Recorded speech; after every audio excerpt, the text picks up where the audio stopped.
Hey guys, we're back with episode 6 of season 2. I'm Job the Local, I'm Rachel the Gringa. and in this episode, we're going to be talking about the Ambergris Caye of today. And we have a very special guest who is, I would say, quite an expert about the topic. We have Dorian Nunez from Ambergris Today newspaper. Dorian is his newspaper name is just basically the inspiration of this episode, and not just because of his newspaper, but he's also part of I would say, one of the biggest families in the island when it comes to the founding families around, right? The Nuñez family. You hear Nuñez, and you know they've been here forever. How many like founding families are there of the island? I mean, I don't know if there. I honestly don't really know much about the original families here on Ambergris. Some people are like, they're a Nuñez, they're this. I'm like, that. I don't know what that means. But I don't know. My father would know this, and he really say something. That's right. I don't know. In my mind, I would say like what book? 7 or 10. I don't know. Okay. How many generations has your family been here? Oh gosh, I don't know. Forever. Forever. Yeah. Forever is good enough. Father, Yeah. my grandmother. So for the viewer who is not familiar with who you are, give us a little bit of an overview of who you are, what you do here in the island, and how long you've been here. Well, like you said, I'm from the Nunez family. I'm born and raised here in San Pedro. I went to primary school, high school here, sixth form in Belize City, and then went abroad to study. So, and I came back immediately after that. I've never been away. I've lived here all my life. And after studies, I came here and I opened my newspaper, and I've been doing that since. Actually, this year is the 25th anniversary of the newspaper, which I haven't made a big deal out of it just yet. Went over my head, but I have it for 25 years running now. Can we take a step back quickly? Where did you study? What did you study when you went abroad? What was that like? After Belize City, I did my first 2 years of college there in sixth form, and then I went with my family in Atchison, Kansas. Yeah, my uncle lived there. Got it. He was a professor of literature, and I got the opportunity to stay with him and then go to college where he taught, Benedictine College in Atchison, Kansas. Okay. And I majored in journalism and mass communications. I got my bachelor's degree there, and I came right back after that. And so when you graduated, you had an idea that you wanted to come back and start the newspaper. Was there anything like the paper when you were Yes, here? before I left, the founders of the San Pedro Sun, Bruce and Victoria Collins, they lived here and they managed that newspaper for quite some time. And I got to I interned with them when I came from college, and that's where I was thinking to come back and work. And right before I came back, they sold it. And I came to and I still came with the newspaper, and I worked for 3 months, I think. And I decided that I can do this by myself. I know how to do this. And right after that, I just started getting everything together. And you had a different perspective too, the local flair and. Yeah, I think so, because the paper has always been locally owned. I mean, you, right? Yeah, the other one hasn't been locally owned. And I think and with the help of my father, his input and everything. But yeah, I just jumped into it and I said, I can do it. I want to do it. And 25 years. 25 Congratulations. Years. Thanks. Congratulations. That's a big commitment. And I feel like especially in journalism too, right? Because you got to be there. You're paying attention to what's going on in the community. You're responsive to comments and everything along those lines. I've been. It was my life for some time. I didn't think about anything when I was still young, growing up, but I used to be just working, work, and that's it. And I dedicate a lot of my time to it, and being out there in every social event, every news, every happening, and everything. So it's been a lot. It's been a good ride. It's a good journey. I have fun. I like it. I like it a lot. You've genuinely enjoyed what you've done. Yes. I like to. I feel good when I post something. Now I was post something online. Before it was print. Right. When I started, they didn't have digital. No, we did film camera. Oh my gosh, like the big cameras? I guess it wasn't so big. They're not so big. Yeah. They were film camera. I had to take time to develop it. Right. Get it in time, and then we had to deal with the ratios and how to blow it up, make it smaller, to give it to the printers. So we had to deal with that. Then digital cameras came forward and made it a lot easier. How was that transition for you? Was it pretty smooth to do everything digitally and then go to electronic, or are you still figuring things out? It is a different sort of marketing, right? It is. A different concept. It's been, I think, over more than 5 years, I think. Okay. I'm not sure when I switched over from print. Printing started to get more expensive and more hassle, and then and with the digital revolution and social media, everybody wants their information now. So I decided, we had the website running for quite a few years, and then I decided I would switch online, and it wasn't a big transition because I was already posting stuff, not daily because I waited for the news to come out. It was a weekly newspaper, and I waited for that. But then I had to get used to finding content every day, and it wasn't hard. Right. Here on the island, there's something happening always all the time, so it wasn't hard to get content and then as well get time to be creative and do fun stuff. And it's one of the things that I noticed was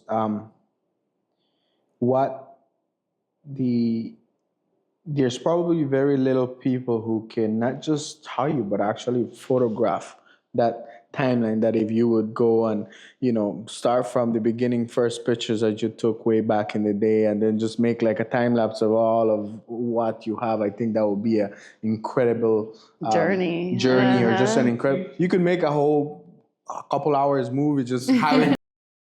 Of all the events that you've captured and the changes in the island that have happened. Give us your perspective and your input on what the biggest developments and the biggest things that you've seen happen on the island, and things that you missed from back then when you were growing up that you might see that are no longer happening, events, cultural things that, just with time have gotten diluted, and we've lost.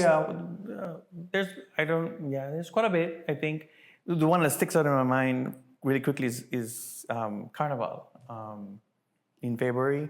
It has dwindled very little. The painting still goes on, but the actual comparsas and the street dancing, I think we used to have like 10 of them at one point, and the streets would be flooded with even kids from the primary school. It was a must that they need to go out. When I was in school, I didn't go out to dance, but they kind of made it mandatory. If you dance, you get a day off from school, and the ones you enjoy that perk. But they made it an effort to make the kids get involved, and they created their dance groups and do that. And right now we have 3 or maybe 2 comparsas that go out every year, and it's kind of sad in that part. The painting still goes on. There's still some controversy on the painting now, how it dirties the whole island. But I see. Can you explain to us what is a comparsa? Oh, a comparsa. A comparsa is a street dance performance.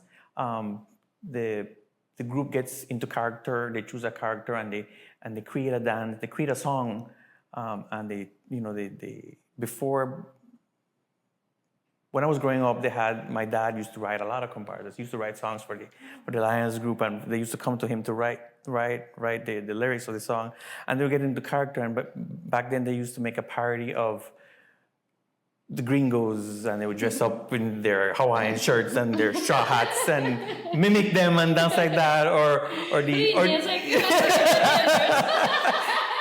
kind of. So, and or the Indians, or and they used to do that. And that's fun, a comparsa. It was fun, and right now they do parodies of real life events. Like they've done parodies of Donald Trump. They've done parodies of McAfee, and they made fun of.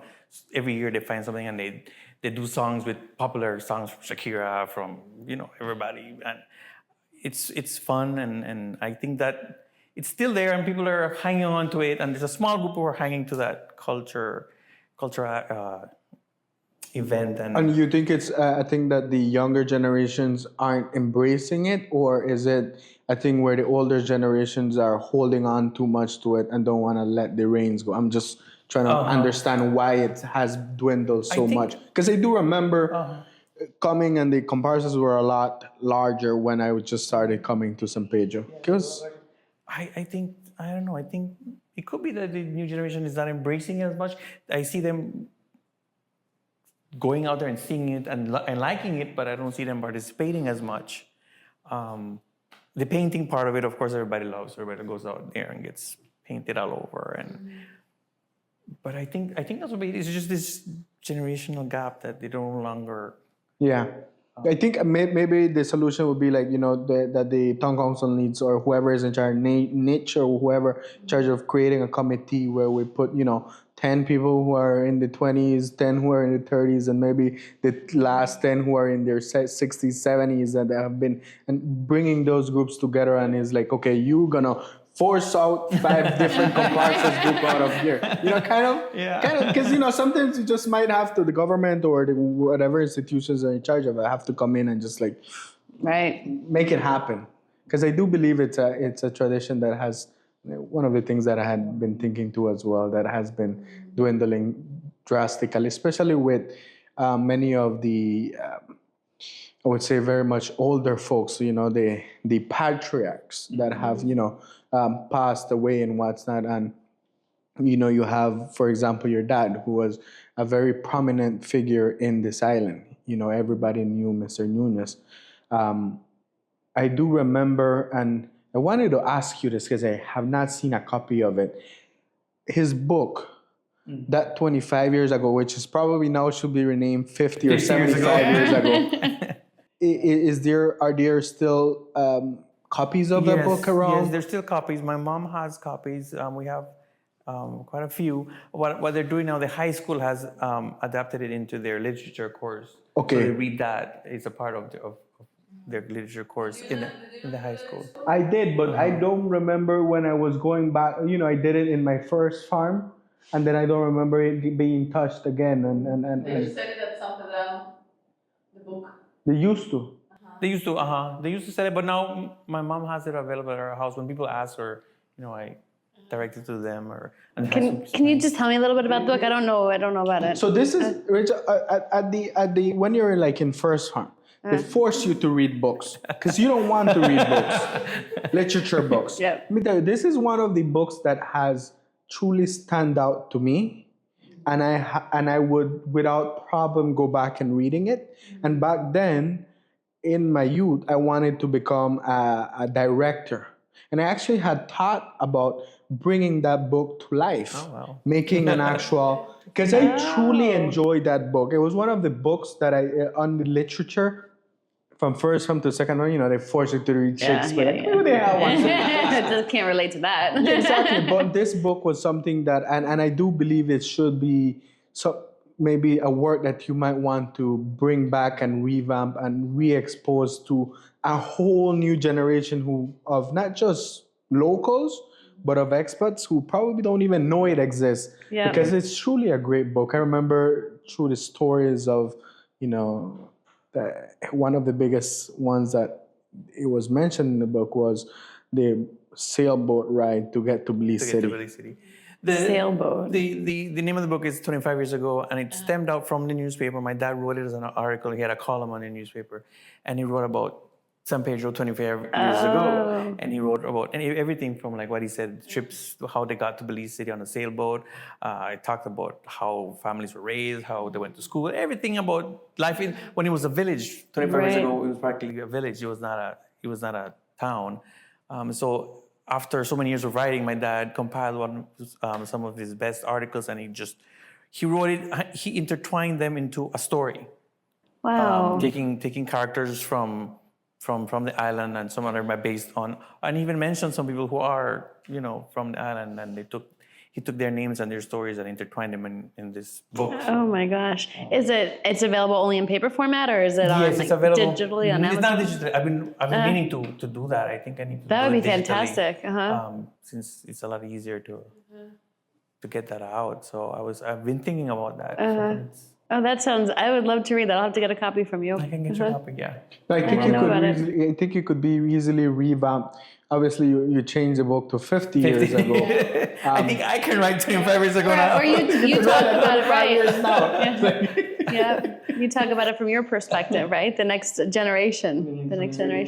Or a second edition of it. Right. But then that is based on the first edition. I remember one of the big things too as well was they would mention midwives. Midwives. You know, there's a piece there. I don't vividly remember exactly what the story, but it was for me being a 13-year-old who doesn't love to read, for me to have been captivated by that book, it truly speaks a lot about how good the book was.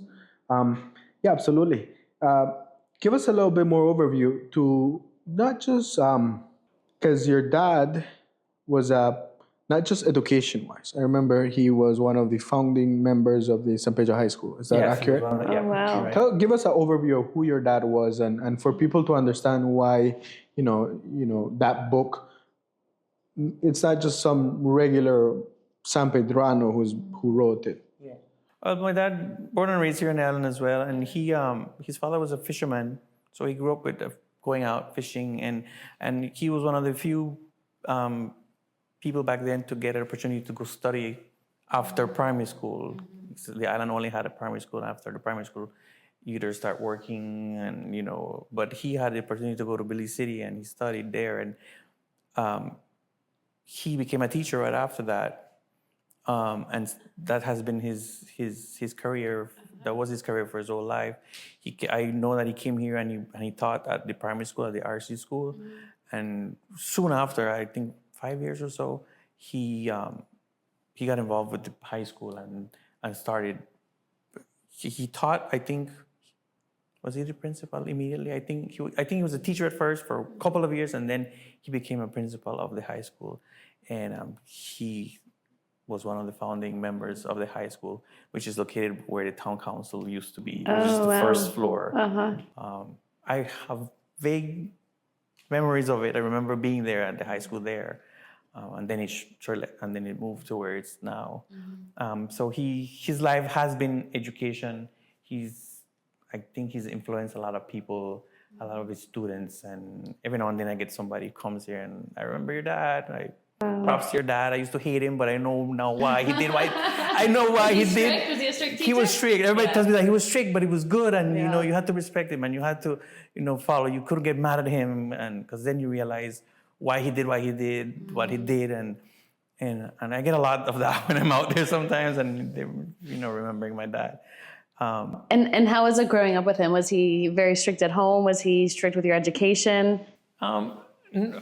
He wasn't strict. I think he was more strict at school, and I had to be more proper at school, right? Because I had to set the example. I didn't want to, he's the principal's son. If he doesn't do it, I don't need to do it. So I had to be really rigid and behaved in school. At home, my dad he was a funny man. He was a great character. I have very good, fond memories, and he wasn't straight at home. And studying education-wise at home. Was he the one that you would say helped push you to further your education? Yeah, definitely. That's good. Yeah. Like you said, he was always a big influence in my life. I learned a lot from him, school-wise and from home, and power tools and all of that. Yeah. He was a handyman. He built a lot of our home where I grew up. He built it himself, and little by little, and it became a big house. Small. First, it was so small, and we had a house in town where Aguma is right now in Back Street, and we moved from there, and we're farther south now. But he built his house. He grows up, and wow, he's a good man. How many brothers and sisters? I just have one sister. Just one sister. Yeah. Okay, which is a big change from back then. Reading the book too as well. It's like you big have families. Maria, Marta, all the M's, and then you go with the boys, and it was like, yo, when do you A stop? lot of kids, huh? Yeah, I just had one. My mom just had sides. Yeah, good. And he was involved a lot in politics. He also was a town councilor. He was an elected town councilor. He said everybody wanted him to run for mayor, and he's like, no, I don't want. I have too much with school, and I don't want to lose my dedication to that. He told me, and so he just said, I'm going to be. I think he served 2 terms.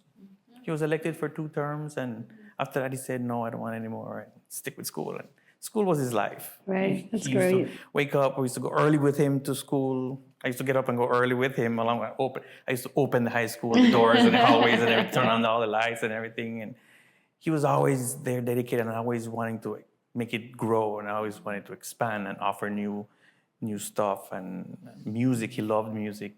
He used to play the guitar, the keyboard, the saxophone, and he always wanted to get music be a big part of the high school. And the band, the marching band, he was a great part of him getting everything started for the high school, the marching band. And it's really successful right now. They're really good. Yeah, I heard them at the Independence Day How parade. many They sound years great. does the high school have now? Oh boy. I'll put it up there. We'll Google it. Yeah, the asterisk up there. I'm not so sure. Because that high school has been, and that's why we also going to have a couple teachers because of it. Because that high school, anybody who has been in San Pedro and I think they're probably already almost 40, closer almost to 50. to 50 years. And being the only secondary school in the island, I mean, that goes a long way. So the island has been changing a lot. And when you think back on your childhood and growing up, what are some of those fond memories that you have of your childhood? With the newspaper, we did also a flashback along with the 25 years ago, and the flashback used to be a picture, and I used to hunt around and ask for pictures from families way back when, and then we used to put a picture and show this is what it looked like before, this is what it's now. And I've been trying to revamp that on the website because I'm not doing it as much, and I'm looking back at all the pictures that I have, and then I'm taking a third photo of saying how it is now. So it's 1, 2, and 3 now, the third phase, and then I realize how old I am. Experience, Dorian. I take that. Because then I go I remember when the streets were sandy streets. I remember when there was no bridge. There was the pull ferry that used to go across the cut here. And I think I had a great childhood. I had fun on the island. I remember the island being fun, and I didn't have to worry about where you're going or watching your back, looking after your stuff that would get stolen or something like that. As a kid growing up, I had fun going to school and just walking to school. You didn't have to, it's so easy, so laid back. I think that laid back part. I mean, I think the island is still laid back. When people say, "Oh, the island has changed," it's not laid back. There's parts for it that you can go for what you want. It's big enough to. You want a fun nightlife, you can go have that. You don't want that, you want to lay on the beach, you can go on the beach. Granted, we don't have, that's what I miss a lot, the beaches. When I was a kid, I used to go swimming summer every day, nonstop, whole day, noon, you eat and you go swimming. You go home until the sun is setting and enjoy that. And that's one of the things I miss from the island, that part. I have to embrace the growth of it. I sometimes I feel like I complain about traffic a lot, but who doesn't? And it's just not a consequence, but it's consequence. It's a consequence. Yeah, consequence byproduct. Of development that you have to, everybody wants to better their lives. Everybody wants to do something, and so that part of the island is growing up. There's a big drastic change on how slow and small and quaint and peaceful it was. But I think you can still find that on the island. You can go further up north, down south, and you can find your peace. You can find a tranquil day. Avoid the downtown. Downtown has gotten so busy, but the island is growing, and you can go. There's a lot of stuff. You mentioned about locations. What's one location back then that you would remember and enjoyed much that's no longer around? Well, as a kid, I used to swim a lot. Where the Phoenix is right now, it used to be Paradise Hotel. An amazing dock with a gigantic swimming area at the end. It was just blue. There was no seagrass, and it was blue. You can see just blue all around you, and swim all day. You can go to the deep, or you can, and I really liked that. I remember I had so much good memories there, swimming, jumping in the sea, running in the pier, up and down the pier all day, and I remember that a lot. As a grown up, funny thing, I didn't realize how big of a part this was of the island. Jaguars. It's a nightclub, but then why do you miss that? But I wrote an article when they were starting tearing it down. I wrote about it, and the response I got from the comments, I realized how big of a part it was for the island. It was like a social gathering place, and so many things took place there. So many fun memories people have of getting together and having fun and enjoying themselves. The stairs. Still for the stairs that everybody says fell one day or the other. But I saw the stairs in the middle of the yard, and I'm like, those stairs need to get put somewhere, like a monument, like a monument. Right in Central Park, perfect. I don't ever remember falling off those stairs, but I remember seeing a lot of people on those stairs. Yeah, and just the feedback that I got from the comments, I just realized how big of a place and its significance it has. And people just stay up till 4 o'clock in the morning, and that itself brought another social where you go out and you're at the park. And then there's another event happening at the park after that till the sun goes up. And it was something that I think it's missing. It has changed a lot. So it's not there's no nightclubs anymore. It's just small little bars, and we have the 3 small lounges, and I don't think it's the same. So I think they're not gonna become iconic like what Jaguars was. Yeah. Well, remember that entrance? I mean, the whole place that. just looked iconic. It wasn't just a structure, right? Yeah. It was the whole image, the whole feel of that location. I just didn't. It just dawned on me how And how what you're up to now when it comes to apart from Ambergris Today. Well, yeah, okay. From Ambergris Today, I'm still working on it. It's with the pandemic. I kind of took a step back from it. I still maintain the website and curated a lot of the articles that I posted, but I wasn't working on it as full time as I wanted to, because it definitely affected the business. Totally dependent on tourism, on advertising. And I didn't have any of that at the moment. But luckily, my fiance and I had opened the Origin restaurant. We're vegan, so we opened a fully vegan restaurant, and we had that. Unfortunately, with the pandemic, we didn't have it for long, just 2 years. But before the pandemic, it was 2 years before the pandemic that we opened it. So I had taken a step back a little bit. I still had Ambergris Today, but then I started with the restaurant, and she's a chef, and she's the one who did everything. It was good. And you mentioned something very peculiar right now. You said you're vegan, and she's vegan too. So how long has that been for you? 7 years now. 7 years now. 7 years now. And back then, 7 years, how did you even start? Because it was not a thing here in San Pedro, and it's still not much of a thing. But for people who are out here coming and that they do practice that lifestyle, vegan lifestyle, how did that started? It started with the oil exploration, the seismic testing that was happening, and our daughter, she showed interest in what was happening, and she was concerned about what was happening. So we were started to research more on oil exploration and how bad it is, and that went into the environment and how you protect the environment. And being vegan, you protect the environment by not eating meat, which is the farming industry, the cattle industry produces so much CO2 and methane that influences global warming. So that has to do with the environment. And then from that environment came health, how vegan can be good for you, and then the love for animals. So it's a trifold thing that all came together just by when we started exploring more about wanting to know what oil exploration and how bad it was for the environment. So our daughter, she was very strong about it. So we were there every day protesting and getting petitions signed and everything. And that's how one day we decided, let's try it out. Let's try the vegan thing out. And I haven't gone back since.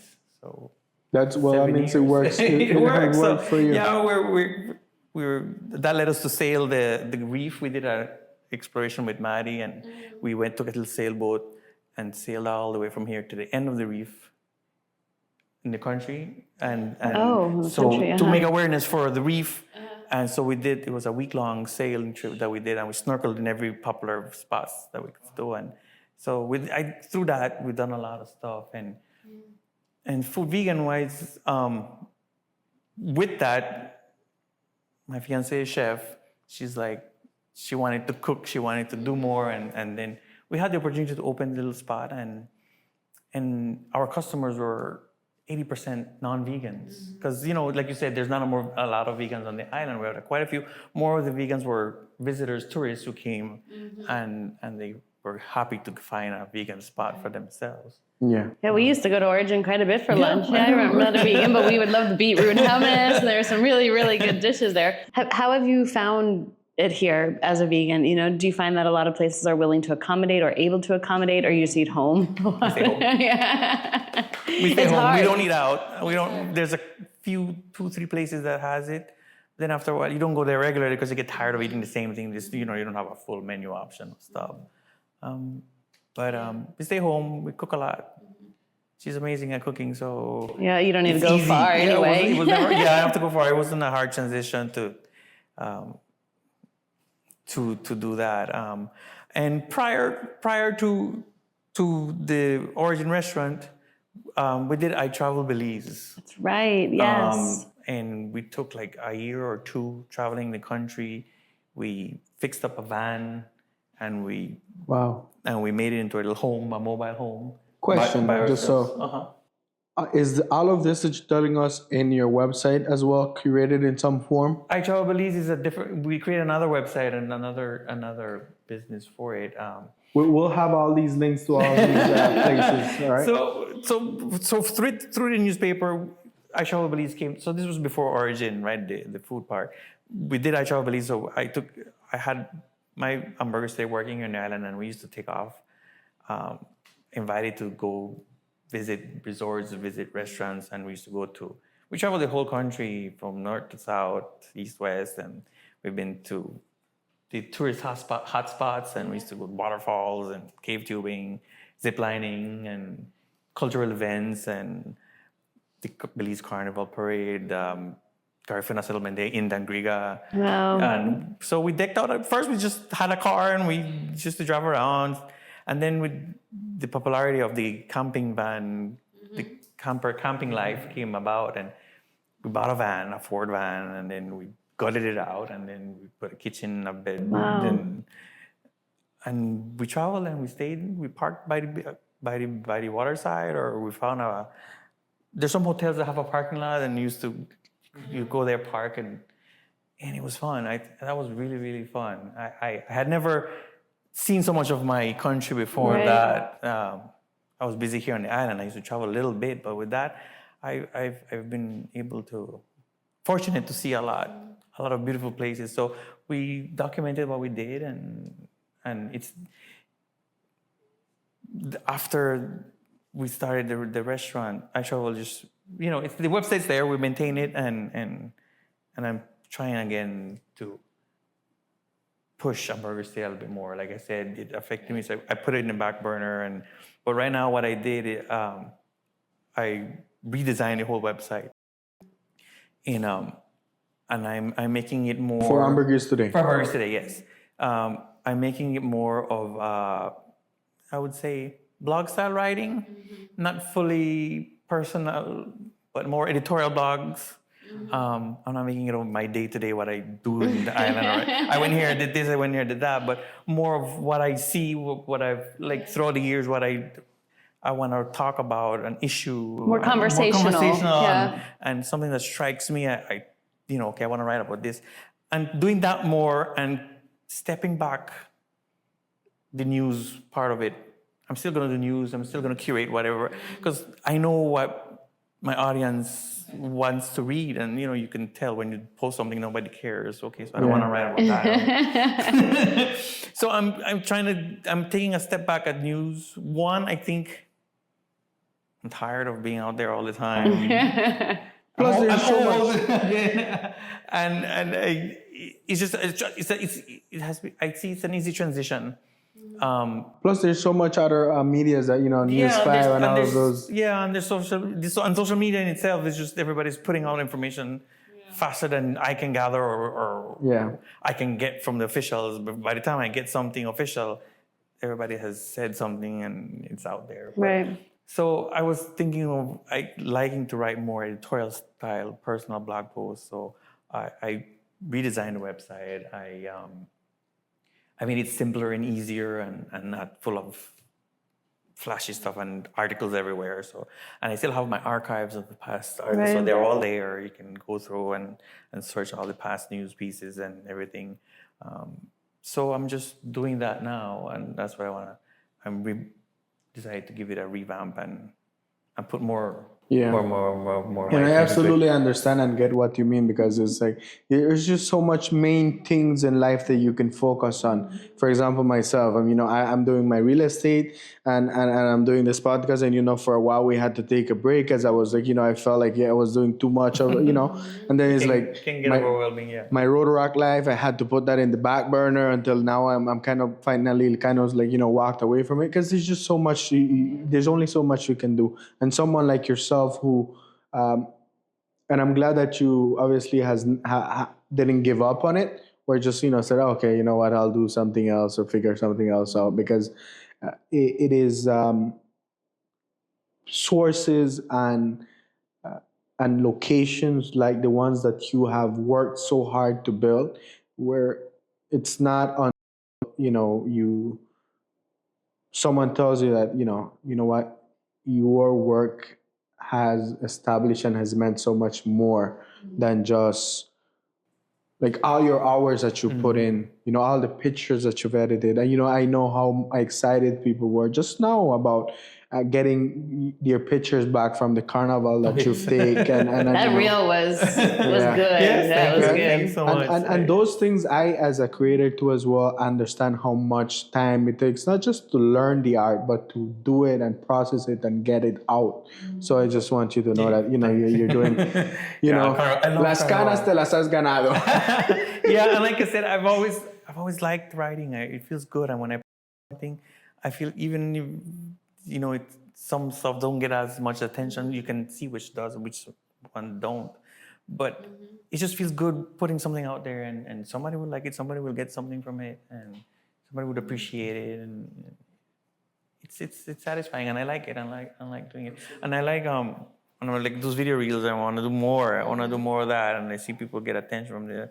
I love the carnival, and I went up and down the carnival route 5 times. I did back and forth. I walked from the beginning to the end, go back, do another reel, go back. So I did 5 times back and forth. Wow. With videos and pictures. Yeah. And then I have to go home and edit. Right, that's the hardest part, I think. I know. That's the hardest part is your neck and your back and everything. But at the end, it's satisfying. And when you say you like it, just one person needs to like it, and I'm happy. It's satisfying. So I want to do more of that, more video and little, because that's what outsiders, people outside of San Pedro, they just want to see what's happening. And sometimes I just post a small little picture, sunrise, or a little nook on the island, and it blows up more than any news piece ever will or ever does. And just a picture with a little caption, and everybody writes and everybody likes and everybody shares it. And I see like what people are so interested about the island, what they love about San Pedro. So, well, Well, and I think you said, people not on the island, but even people on the island want to see that. There are some things when I was looking at your pictures from the parade, because I was at the parade, right? But I was like, I didn't see that. Oh, that was really good. I must have missed that. Yeah, you miss a lot of stuff, So and that's what I want to. It's fun to capture and get people to see it because it's a different perspective to see the carnival parade from up in your verandas when you're on the street side, or like I do, I get in between everybody, and you see these people having fun, enjoying themselves, and they react to the camera and all of that. I love the parade. When the parade time comes, I get prepared, charge my batteries. You're out there in the little outfit too? No, I haven't done that. I need to get in shape. We'll get you some feathered wings that match your shirt for next year. I probably won't want to do that. It looks fun. Maybe we do a Gringo and local. Podcast all of our guests. We could do it. Yeah, we'll do it. And I can do a point of view and I put a video on my forehead. Yes. Get a point of view thing. I don't know, maybe. Maybe, no guarantees. Maybe. And going back to something that you mentioned that was big that I kind of had forgotten that you and your daughter were a big part of was the when there were these whole conversations about offshore drilling and I think I was still pretty young then, probably. It was 15, 16, right? 2015 or 16. I remember the flag, the big flag. Flag with the oil, yeah. I do. So give us a little bit overview of back then, you encourage your daughter to become activist in the island. Is she still, is that something that she's further pursue or, and what has been, you feel the trajectory that the island has got? Because yes, we no longer have that. I believe we don't about the offshore drilling threat. Yeah. But I do know environmentally there's a lot of concerns out here in the island now. Could you get a little bit more into that? I think it was one of the biggest joint effort I think that the island I had ever seen. Immediately when this threat came about, everybody started moving, mobilizing, not waiting to see what's going to happen or if it's going to happen. They called the government, they called their ministers, they called everything. We went out there, we protested, and Oceana came on board to help, and we get so many thousands of petitions. I was out there, we were out there,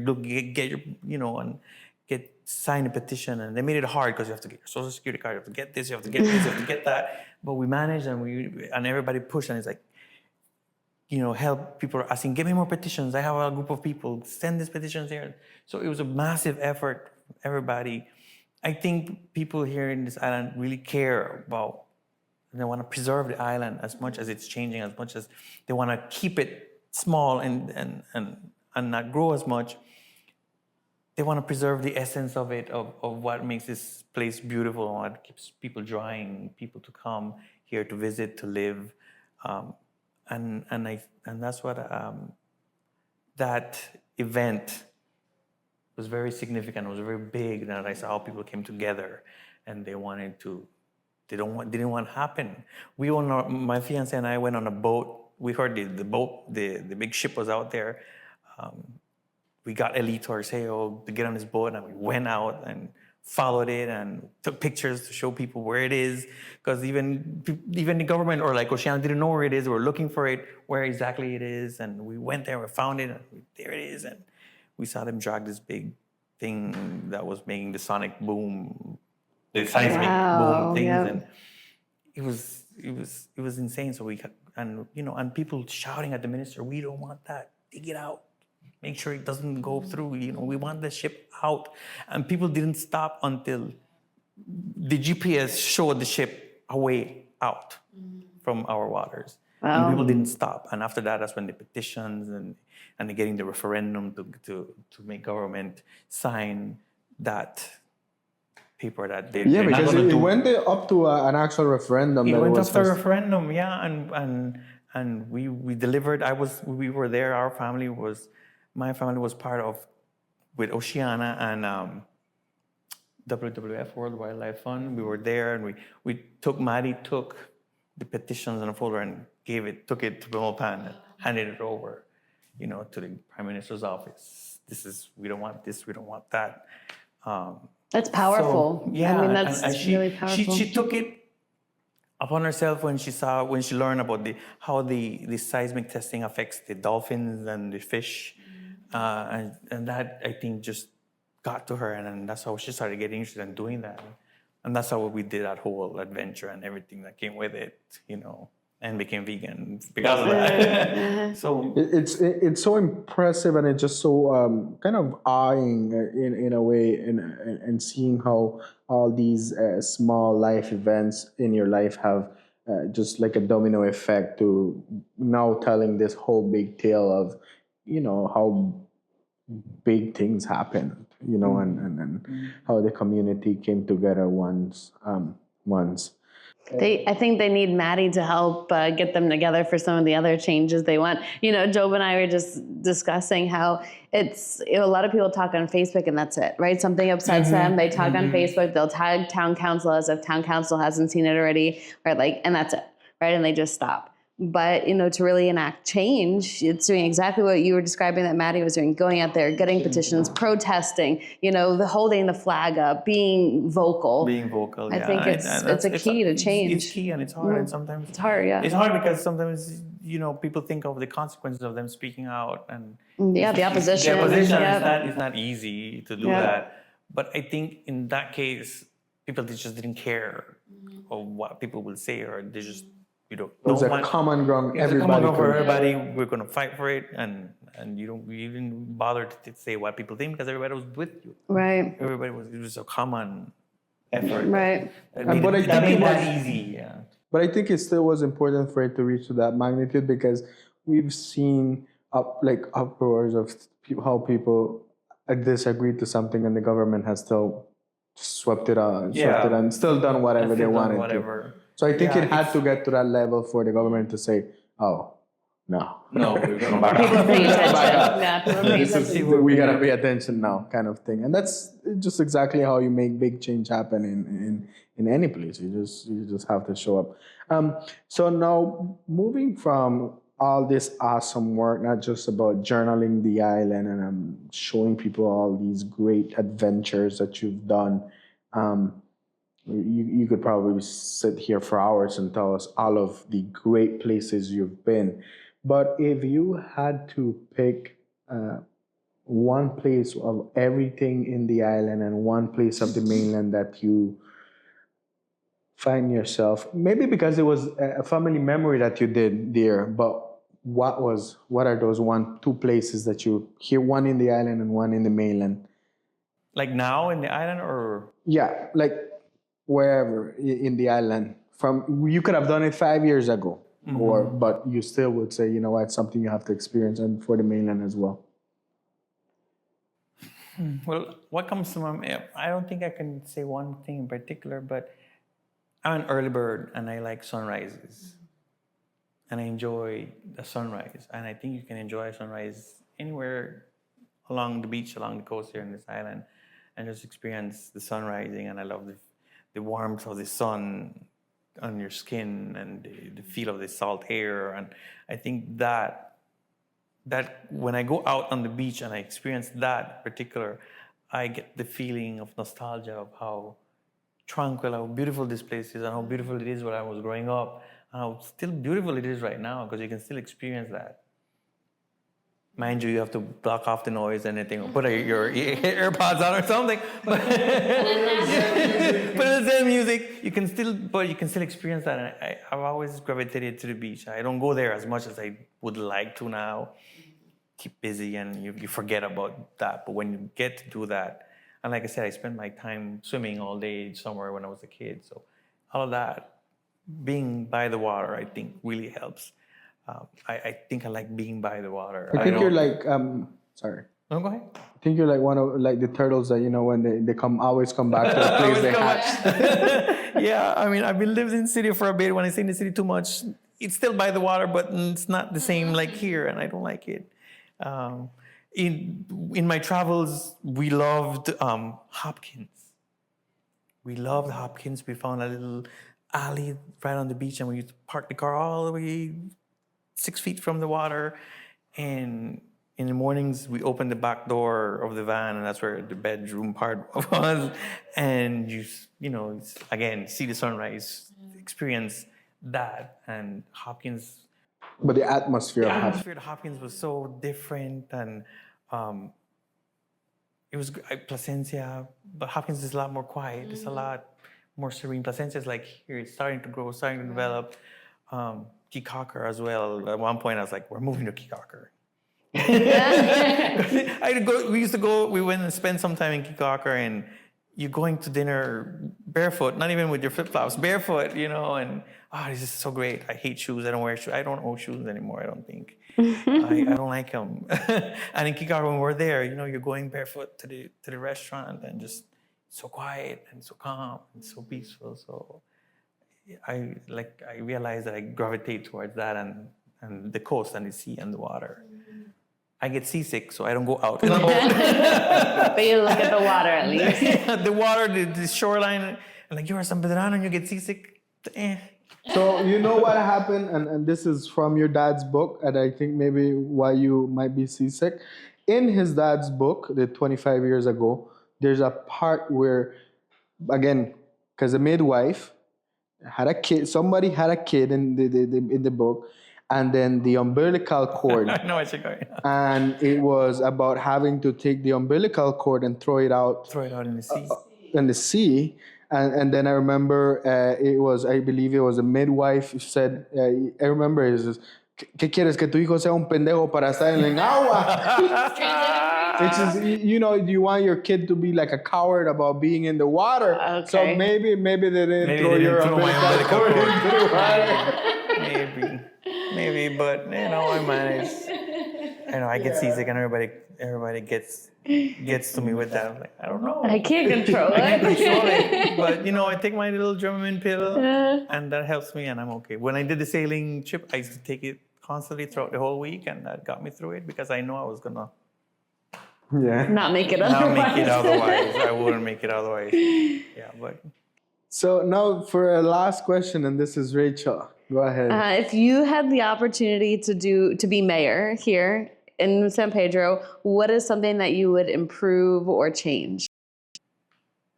So many people have asked me to be mayor. To run for mayor, not be mayor. This may not be a hypothetical then, if he was in office. And then I think about it, and you can start your campaign promises. Then I think about that, and I'm like, no, I'm not doing it. I get hyped up, and it's like, should I do it? I want to do it. I want to instill change. I want to do it. And then I was like, no, I don't want to do it. It's a big change. It's a big change. It's something big. And I was never into politics. My dad was big in politics. And that's probably why you're not. You're like, I've learned my lesson. No. I was like, Dad, stop it. Too far. Leave the politics out. He was big in politics, and he did it for love for his island, for his country.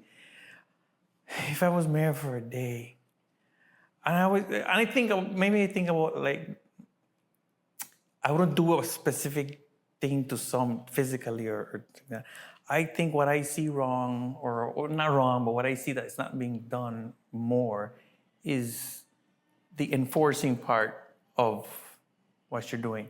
Town councils are good at implementing or doing or proposing something, doing something, but the follow-up, the enforcing of the law, the enforcing of keeping this place clean, enforcement of doing this, the sandwich boards that they recently said, keep it off the streets, they're still there. Right. I think what I would do, I would be more strict and more rigid with that, with enforcing. If you're going to implement something, follow it up, make it worthwhile. Because then people won't take you seriously, and then they go, oh, they're not going to do anything. They're just saying it on Facebook, and that's it. Mm-hmm. And when you do that, like I think about it, like with traffic, ticket, make money, ticket. People will stop doing it if you just ticket them. And with the sandwich boards, ticket them, find them. They're going to learn. Because if you want to keep this place pretty, this place clean, this place moving at a direction that should be, people will get mad. Yeah. Sorry. But then you should have done it, should right? have done it. Right. I will get mad if I get ticketed or something. But I did wrong, or I shouldn't be doing it. I should be respecting it. I'm going to agree with everything, but I think the people in the town council should do that more. And as mayor, I think I would, I see stuff like around town, I would have more foremans out there looking, this place is dirty, get it clean. This park, too much weeds, get it cleaned, and I think, and I mean, I guess it's overwhelming. You have a lot of stuff that you have to take care of and do, and people that you have to manage, but you can micromanage. You can have more people, more people doing more stuff, looking after it and enforcing the traffic, the cleanup, the dirtiness, and the building codes. How their people are just building like crazy and all of that. There are laws. There's so many things that they're there, but they're not being enforced as they should be. And I think people take advantage of that and say, it's not whatever. Yeah, that's what I think I would want to do. Even if people hate me and they kick me out the next term. I don't care. I tried and I did it, and I would have, that's what I want to do. And if somebody follows up and continues that trend, hey, great. Right. It's just about setting the precedent, so what I'm saying. That's great. Well, thank you, Dorian, very much for this chit chat. We appreciate it, and we look forward to seeing much more of your work. And for the viewers who have seen this whole episode and want to see the images and the articles of all these things that he has mentioned, we will have down below in the descriptions the links to both his Ambergris Today website and also his Travel Belize website. All right, guys, this was the Job the Local. I'm Rachel the Gringa. And this was Dorian Nunez from Ambergris Today. Thank you for watching. Don't forget to like, subscribe, and share this with your family and friends. See you in the next one.